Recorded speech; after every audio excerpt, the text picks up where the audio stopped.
Dövlət İdarəçiliyi Akademiyası ilə Özbəkistanın Mərkəzi Asiya Araşdırmaları üzrə Beynəlxalq İnstitutu arasında əməkdaşlıq memorandumu imzalanıb. Sənəddə qurumlararası elmi tədqiqat və tədris sahəsində əməkdaşlığın genişləndirilməsi, birgə layihələrin həyata keçirilməsi əksini tapıb. İmzalanma mərasimində münasibətlərin gələcək perspektivləri barədə məlumat verilib. Birlikdə elmi nəşrlərin hazırlanması, onlayn mühazirələrin təşkili və təcrübə mübadiləsi imkanları ətrafında müzakirələr aparılıb.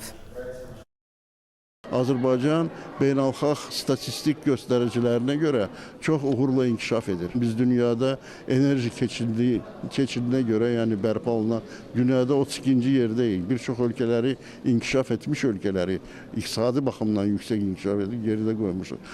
Bu əməkdaşlıq olduqca faydalı olacaq. Как вам известно, узбекско-азербайджанские отношения... Son illərdə qarşılıqlı, yüksək səviyyəli səfərlər həyata keçirilib. Ticarət iqtisadi əlaqələr sürətlə genişlənib. Ötən il isə xüsusilə əlamətdar oldu. Çünki Azərbaycan Daşkənd sammitində Mərkəzi Asiya birliyinə qoşuldu və 5-lik artıq 6-lıq formatda çevrildi. Azərbaycanın Mərkəzi Asiya məkanına qoşulması Cənubi Qafqaz və Mərkəzi Asiyanın daha sıx inteqrasiyasına xidmət edir. Bu, Özbəkistan üçün yeni nəqliyyat kommunikasiya marşrutlarına çıxış, Avropaya ticarət axınlarının şaxələndirilməsi və Cənubi Qafqaza açılan mühüm pəncərə deməkdir.